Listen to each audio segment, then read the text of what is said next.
ni ngeen ko bëggee la ñu koy defee c'est vrai que particularité bi mooy joxe ay couleurs ci biir kër yi waxtaan leen reetaan leen saafonte leen prenez toujours les choses du bon côté ndax ça peut faire beaucoup de bien di waxtaan ak say mbokk waxtaan ak say xarit boole ci ay reetaan loolu defe naa dina tax sax ñu fàtte crise coronavirus bi la nga xamee ni tey dama tiit Mamadou Ndiaye bi ma déggee ne waa OMS ne lim bi ñu am tey depuis que pandémie bi commencé ñu ngi koy doog a gis di ko doog a dégg waa organisation mondiale de la santé et finalement moi j'ai peur ragalatuma pour Sénégal kese mais j'ai peur pour le monde entier. mais lim bi moo yéeme sax d'ailleurs moo tax ñu def alerte bu rëy daan ne tey jii moo nekk lim bi nga xamante ni chiffres yi nga xam ne en 24 heures jamais atteint mooy 106 000 nouveaux cas ci monde bi yëpp boo ko dajalee mu nekk lu yéeme li nga xamante ni waa OMS tey dañu génn gannaaw alerte yi ñu doon def chaque jour wala chaque semaine ñu def ay alerte ci li nga xamante ne mooy pandémie bi di Covid 19 tey nag dañoo atteindre benn lim bi nga xamante ni daanaka musuñu fa yegg ci en 24 heures 106 000 nouveaux cas mu nekk lu bees li nga xamante ni ñu ngi koy doog a noté ci àddina bi yëpp mu nekk nag loo xamante ni xaw na jaaxal ñi nga xamante ni ñoo ngànk mbirum santé bi di waa OMS mais surtout dëkk yi nga xamante ni actuellement petit à petit ñi ngi déconfiné entre temps boo xoolee Europe ak Afrique bi pareillement ak yeneen dëkk yi nga xamante ni gis nañ ni situation bi compliqué na fi gën a compliqué nag Pape Cheikh mooy Brésil actuellement foofu nga xamante ni actuellement ngandam équation mën nañ ko wax boo xamante ni Jair Bolsonaro mi nga xamante ni actuellement ba tey gëmul ni yëf yi lu am la wala li nga xamante ni mooy situation bi ni mu koy gérer ak crise ba fa am ci diggante ministre de la santé yeeg ci en 3 semaines mu dàq fi ñaari ministre de la santé situation bi compliqué ci foofu xam naa moo gën a yokk lim bi sax nag d'ailleurs bërki démb lañu atteindre loo xamante ni 1000 décès en 24 heures lu yéeme loo xamante xew na Brésil moom nag situation bi moo tax chiffres yi gën a yéeg actuellement ci monde bi bi dara safu ko bi affaire bi tàmbalee ñu ne confinement mu ne feebar bi existé wul. continuer de vivre comme vous voulez. gis nga fii ci monde bi dëkk yi ñi nga xamante ne jàpp nañoo am doole wala ñi nga xam seen population dafa bari. depuis début pandémie bi gëmuñu affaire bi boo xoolee Brésil boobu moo mujjee mën naa xalaat Angleterre États-Unis pareil situation bi ba léegi dafa compliqué. mais ba tey njiit yi ñi maanaam ñi nga xamante ne ñooy dirigeants yi ba tey duñu accepter affronter les choses comme ni ñu ko wax bal bi dañ koy renvoyer rek mi ngi parfois ñu ne tey Chine. dañ koy porter dañ koy yóbbu fi nga xamante ni ci kanamu yoon la wala génn OMS situation yi nga xamante ni compliqué na actuellement daal mën naa wax ni pandémie bi daal tiital na bépp dirigeant monde bi yëpp mën naa wax ni li ñu doon njort nag ci Afrique alerté woon nañ bu yàggul daan ne bu ñu moytuwul yëf yi dina fi def ravage mais booba léegi situation bi ba tey nag Afrique nag quoi qu'on puisse dire actuellement mi ngi koy gérer. yàlla baax na yàlla na fi gaaw jóge rek et puis bu leen fàtte mesure barrières yi na ngeen ko gën respecté port du masque bi mooy bonus bi waaye dafa am yu ko jiitu muy yokku cet gi ça veut pas dire que dañoo salté set nañu évidemment mais comme nee ñu virus bi moom fu mu taxaw peut-être saabu mën na ko dindi gel solution alcool bi mën na koo dindi donc na ngeen ko gën respecté masque yi nag c'est vrai que fii ci Ndakaaru ñu ngi gis ñun ñi fi dëkk ne ñëpp a ngi koy takk inspecteur Ndoye Bane laa bëggoon fekk ca beneen studio ba moom mu wax ma nga xam ni daanaka dëkk yëpp lay dem est-ce que bu demee ci région yi nit yi ñu ngi respecté port du masque xam naa loolu il va en parler tout à l'heure fekk ñu takkal ko micro mais wan leen ma ko yaaw bi nga ñëwee ba tey gis nga Ndoye yow mos ngeen gisante ak moom bi nga ko gisee découragé woo entre nous wax ma. déedéet Ndoye sama xarit la sama mag la Pape bàyyi ruube bi. est-ce que ñu gën a bi ko gisee na découragé mais bàyyi. waaw léegi avant ñu dem ci Ndoye bi ñu dugg see ñun ci plateau bi avant ñu ñëw ci plateau bi man ak Amina ak Yaaw dañoo réunion. lan ngeen wax dañoo ne ci biti. baaxuleen waxtaan ni bi yëf yi xewee ba tey. de façon baaxuleen. ñun egsee guñu waaw kon bu ñu yegsee te ñun dañoo yegsee en bonne santé en très bonne santé li ñu ñëwee ci QG bi waaw ñun daal toog nañ ba waxtaan ñu sunab nañ woo suñuy mbokk ngeen on est en bonne santé. mais ëllëg a tax ñëw nañu ëllëg a tax daal ëllëg a tax pour mu leer. mais naka ngeen di protéger woo ci affaire bi c'est vrai que dafa compliqué parce que ñun tàmmuñu ay mesures barrières takk masque tout le temps. day nëbb maquillage loxo donc koy laal tout le temps sa kanam est-ce que yomb na pour nga yaa ngi gérer bu baax coronavirus bi. non yombul parce que loo xam ne xamoo ko woon bu duggee ci yow noo def mu xaw a metti mais yaakaar naa bu fekkee ne gëm nga ko ba pare boole kook bëgg a dund ba ci kanam di nga ko gérer par force. waaw man ñemewuma non seulement dama bëgg sama doom yi bëgg a nekk ak ñoom ba ci kanam ba tax na man chaque jour damay wax nit ñi ne leen nañ jëfee consignes yi man su may génn sama génn bariwul mais su may génn dinaa takk masque non seulement kenn dootu la xàmmee. c'est vrai waaw corona bi tax na yow mi nga xam ne ne nee nga star nga di génn télé boo génnee koo nuyu sax danaan yow akan waaw mi ngi mel ne naar bu lax mël fa wër mais quand même ça va quoi di ñaan yàlla rek suñu borom génne ko fi te ñuy utiliser li nga xamante ne mooy masque yi ak gel yi tamit ñu xam ne Pape Cheikh du day nekk di faj corona pour bu fekkee da ngay génn la parce que gel bi waru durer ci sa loxo 3 heures de temps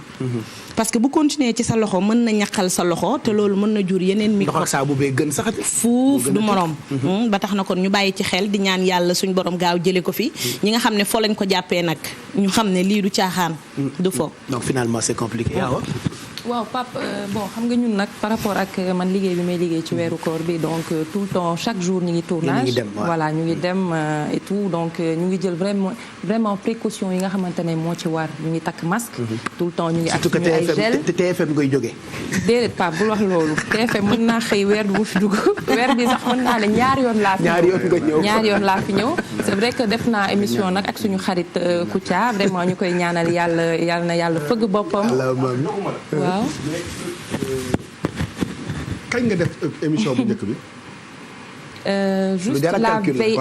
avant weeru koor bi. parce que dama defoon calcul quoi. c'était un vendredi. fi may defee calcul rek sama téléphone bi sonné ma gis sa tur ma ignoré coup de fil bi parce que pour man da nga def calcul ba pare ni ma woo nan la demee waaw. waaye xaw ngaa jooy de. boo yoree njaboot gi rek. boo njabootee faaw nga jooy. te yow macha allah ndey ji séex nga. lu ñu wax il faut que nga nërmelu. waaye bu ko corona bi ne woon xëpp mu bàyyee ñu ko daw xam naa ko daw rek la mën. Pape tey maa bàyyi noonu. waaye nañ bàyyi noonu bàyyi Cheikh. bala ma laa yaa ma gën ma nit ragalu ma de. Pape message yaa ngi fi de. xola def naa ko de. mais ci plateau télé lañ nekk de lii du biir kër de. bàyyi mu kon de. yére yu tilim ci biir kër gi la ñu koy fóotee. waaw moo gën a rafet de ba pare vraiment moom ku ragal dafa njaboot moo tax. moom Bouba vraiment ragalul sax dafa njaboot mais Abba yow yaa ngi rassemblement parce que yaa ngi tourner tous les jours. waaw man comme yow rek xam nga comme ni nga nekkee ci QG gi noonu laa nekkee ci tournage mais tamit ba tey ñu ngi jël suñu ay précautions ñu ngi topp ci consignes yi donc damay wax rek ñi koy fowee man damaa gis damaa gis ay américains ay boy lañ yuy dugg ci hôpitaux yi di filmer naan affaire bi amul ñaari nit a fi nekk ñett nit a fi nekk ma gis ñu koy partager suñu WhatsApp yeeg yooyu ma xalaat ni rek ñun mën nañ koo gëm wala mu yóbbu ñu foo xam ne ñun duñu comprendre feebar baa ngi fi de feebar baa ngi fi te am na man damay xalaat suñu yaay yi surtout man mi nga xam ni dama am yaay mu nekk mag nekk ci banlieue bi donc am ay sët ñuy dugg di xam nga yooyu genre nanu respecté consignes yi xeex lii mu jóge fi ñun lii lañu xamul tey Amina toog fii Bouba toog fee 3 mètres ndox seen diggante tey benn Abba mënul jug dem ci kaw Baye Cheikh xam nga jigéen ko déranger ñun lii xamuñu ko donc nañu xeex lii mu dem ñu continuer ci li ñu nekkoon ñu continuer ci li ñu nekkoon quand même nañ ko xeex rek quoi boo amee collègue bu mel ni yaaw da nga koy bëgg accolade waaw xam nga man Baye man bu yoon doon Baye xam nga man bu yoon doon yoon rek mooy man bu yoon doon yoon rek mooy Baye man damay ñëw fii taxaw saafonteeg kii ñëw taxaw fii Baye saafonteeg jawdu waaw defal nii ñëw fii ci Amina mais laalu ma la man aw ma confiance ci yow de man maa gën a ñàkk confiance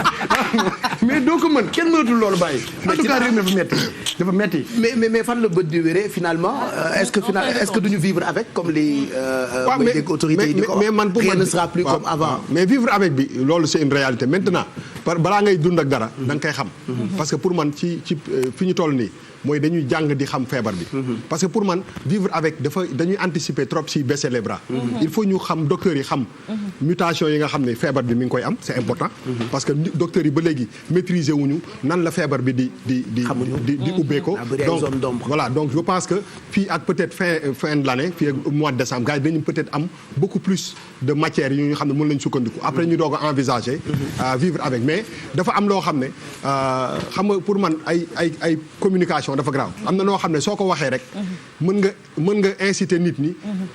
ñu xaw a bàyyi seen ko mooy naa comme nii la demee naa dund ak moom mooy li yàlla bay nit bul bàyyeeku bu kenn bàyyeeku voilà donc pour man bu ñuy communiquer dañu war a def très attention parce que boo nee nañu dund ak moom comme ça nit ñi tem ñu ne ok ça c'est la réalité alors que du rek dund ak moom c'est-à-dire que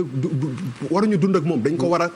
ko war a sorel waruñu jege. te loolu pour ñu mun ko il faut ñu am éléments yi de base yi donc pour le moment nañ ko jàpp ne feebar bu bees bu ñëw la te ñëpp dañ ko war a moytu. mais bu ñu teel a ne bon nii la demee nii lay continuer. donte mesures yi assouplir nañu ko wàññi nañu yokk nañu léegi couvre-feu bi 21h lay tàmbali am na ay marché yoo xamante ni léegi may nañ leen ñu tëj 19h mais loolu ça veut pas dire que feebar bi dañ na mu ngi fi ba tey. waaw mi ngi fi ba tey ba pare xam nga Pape xam nga nit yi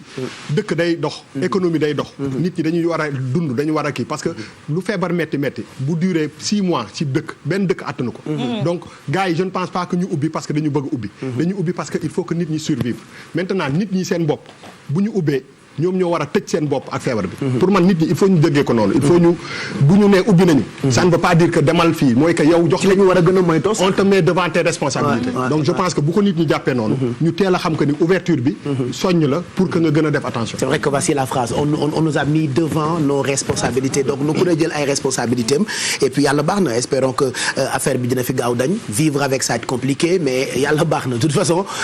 mu ngi fi moom Covid 19 et comme Mamadou Ndiaye ni mu ko waxee léegi. waa OMS sax tey dañoo jaaxle parce que lim bi ñu am musuñu koo am ci bi pandémie bi tàmbalee ba tey inspecteur Ndoye Bane ñu ngi lay nuyu yaa ngi ci biir dëkk bi boobu ba tey yaa ngi dem est-ce que constat bi nga def ci dëkk yi ngay romb biir Sénégal nit yi ñu ngi respecter mesures barrières yi. jaajëf Pape Cheikh maa ngi lay nuyu di nuyu ñi ci plateau bi yëpp ñoom Aba yaa Awa Poté Alaaji Bouba ñoom ñëpp ñu ngi leen di ziar bu baax a baax di ziar Oustaz Assane ak sa invité yi comme ni nga ko waxee rek bërki démb def nañ presque tour bu rëy départ nañ Dakar jaar Mbour jaar Kaolack dem Kaffrine jóge Kaffrine dem fanaani Tamba xëy dem Kolda jóg def Kolda ñetti fan jóge fa jaar Jalle Marari jaar Diaobé marché Diaobé yi nga xam ne dañ ko tëjoon jóge fa jaru croisement jaaru ba dugg biir Gambie génn fekk fa lewaat Paoskoto ak Nioro ba ñëwaat Ndakaaru mais Pape Cheikh man li ma gis man daf maa tiital parce que Dakar sax soo génnee ci mbedd yi di nga gis ñëpp di sol masque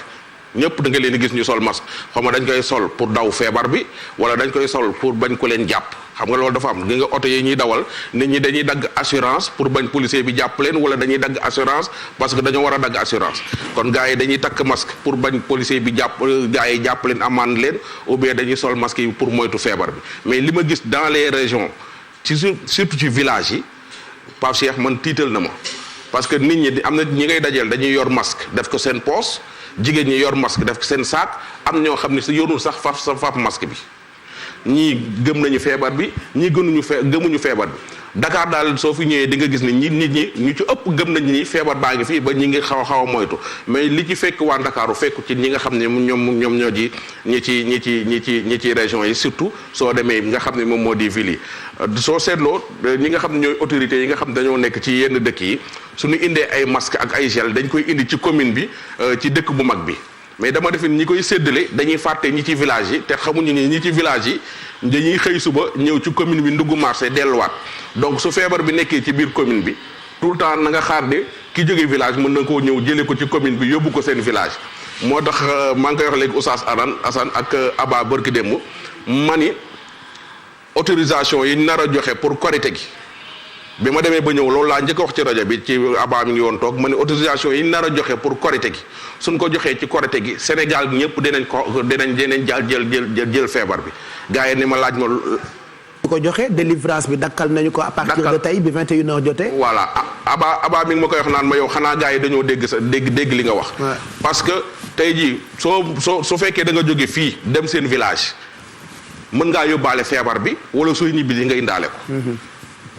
Sénégal ni ñuy jullee Korité foo toog mën ngaa Korité su fekkee sa yaay dafa nekk dëkk ba lijjanti li ngay lijjanti yónnee ko te toog fii julli loolu xam naa ni oustaz dina ci ñëw xool ba xam nit mën naa toog biir këram julli itam wala loolu mën na nekk wala mënu nekk mais daal li nga xam ne moom laa gis sur le terrain Dakar ba croisement Diaroumbe Dakar ba Kolda Dakar ba Tambacounda li ma gis man dalul sama xel wax dëgg yàlla suñu defaraatul toogaay yi waxoon naa fi tamit ni leen suñu changé wul suñu comportement yi feebar bi dina fi tabaskee waxuma la sax tabaskee waaye dina fi 31 décembre parce que suñu comportement yi ñu ma gis ci dëkk bi wax dëgg yàlla tiital na ma man ku xama ku tiitul waaye man tiit naa ci Alaaji Baye Cheikh. voilà dama foogoon ni am na loon ci mën a woon sax. waaw am na def naa ci benn reportage. lu tax tegoo ko yow it. waaw reportage bi mi ngeeg